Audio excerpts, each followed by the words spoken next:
Hello, Alex again. You guys keep coming back and checking on me, and I just wanted to say that I really appreciate it. Past few nights have been really hard on me.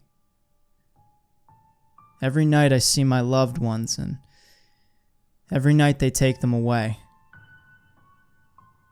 I feel like I'm being tortured, and the only reason is because I'm a saint. I don't want this title. It's such a burden. Recently, the townsfolk have been acting really strange, and last night was even worse, and at this point, I'm just fearing that these things are going to take me too. It all started in the morning. It felt normal at first. I woke up, made coffee, and ate some eggs in a basket, just like my father used to make. I decided to turn my radio tower on to start broadcasting my music as I normally would, when what seems like a woman started pounding on my window. Immediately, this made me spill my boiling hot coffee on my freshly pulled out of the dryer pants. I yelled in pain, "What the fuck? Ow!" Once I pulled my stuff together, I see this woman staring at me through my window. She was covered in blood. Her eyes were white as marbles, and she was smiling. Shortly after, she started banging on the window again. This time I got to see it. Her hands were missing, and it was just a bloody stub with bits of flesh hanging off it. I dropped down behind my desk, and I almost vomited. This lady was my neighbor, Mrs. Jacobson. Normally, she would come by and hand me the newspaper. She and I weren't friends, more just friendly neighbors, just my mail would often end up at her place.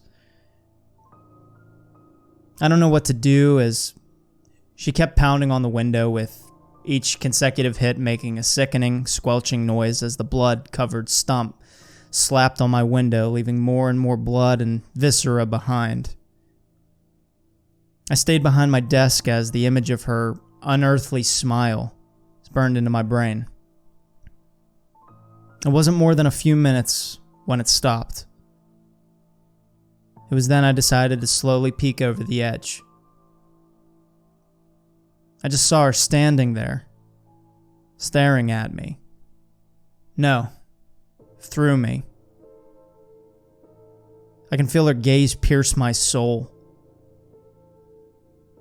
She slowly opened her mouth, and it started to stretch in inhuman lengths as her mouth easily grew to be about 1 foot long. "What the fuck do you want?" I yelled. She just kept looking with her mouth wide open. It was at this moment I went to the window and just shut the blinds. I can hear her yelling. Nothing that makes sense. It was just more random ghoulish howling with a voice that was far too deep for her. I called the government guys in the church. "Hey, you guys said I should call if anything is out of the ordinary. Well, right now Mrs. Jacobson is outside my house banging on my window with a nub and screaming like she's possessed." I waited a few seconds and heard nothing. "Hello?" I asked, annoyed. "We have sent a team. Lock your doors and don't let anyone or anything in." I looked around and just said, "Okay, can do."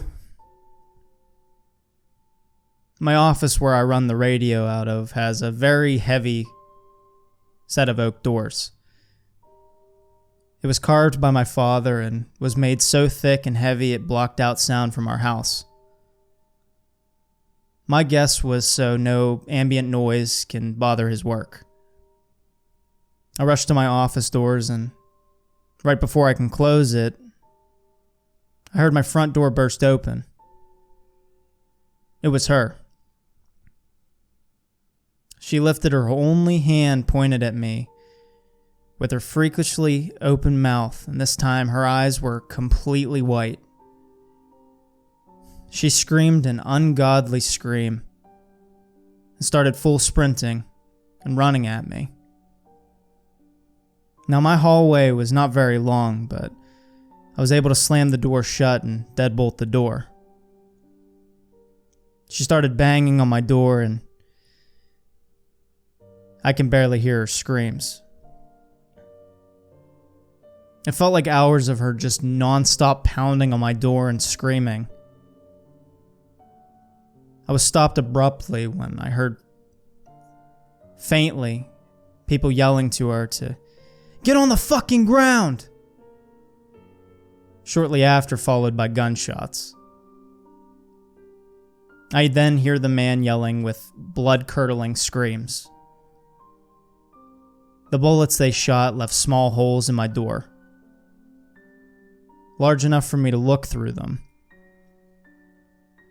When I peered through one of those holes, I see this crazy lady devouring these heavily armed men.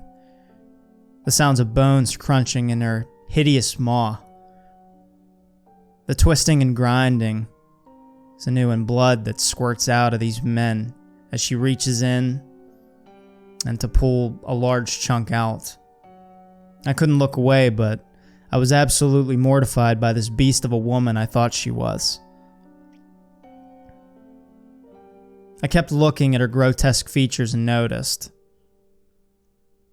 Her body was healing slowly together.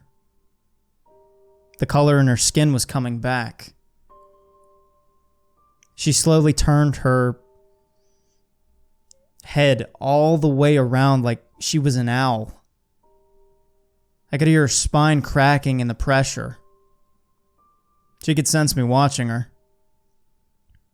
We locked eyes, and she stood up and slowly turned around, keeping eyes locked on me.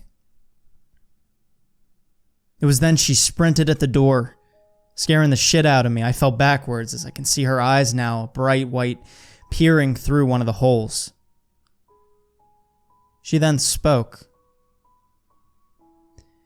"And thou shalt eat the fruit of thine own body, the flesh of thy sons and of thy daughters, which the Lord thy God hath given thee, in the siege and in the straitness wherewith thine enemies shall distress thee." She spoke in a loud, thunderous tone. It was so loud it made me disoriented. I yelled back, "What are you wanting, you crazy bitch?" As my vision slowly came back to normal, she spoke again. "Child, you are a key part. You will recognize your role soon enough." Right after I saw a bright white light, heard the sounds of trumpets blaring. It felt like the whole world was shaking. Items were falling off my shelves, and my roof cracked as the light got brighter and hotter. It all stopped and the lights vanished. The residual heat was still there, but Mrs. Robinson, or the thing she was gone. I opened the door slowly. All I saw was the bodies of the men and the ashes on the floor. My carpet was stained a dark crimson, and the smell of iron and burnt popcorn filled the air. I decided to shut my door and lock it again, and called the command center that was in the church. They asked what happened. I explained it all and told them, "Come get these men off my floor, and I'm not leaving this room until it's safer. I will not be killed by some old lady." On the other end, all I hear is, "Understood. You need to be safe. Stay there and bunker down." I hung up and started to leave this note. Right now, they're cleaning up the carpet and removing all the evidence. I overheard them saying they found a slime on some of the bodies. I don't know what to do. Whatever happens next, I sure hope I can end these damn monsters. If you guys know anything on what to do or how to stop this, I fear my time is coming to an end. The sounds of the horns and chanting is louder than ever.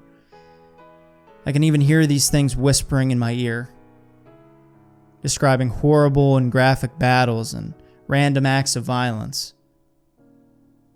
I've gone so tired and sleep is rare. Please, I just want to die, but they won't let me. I'm going to try to fall asleep now. I'll keep you guys posted. Alex.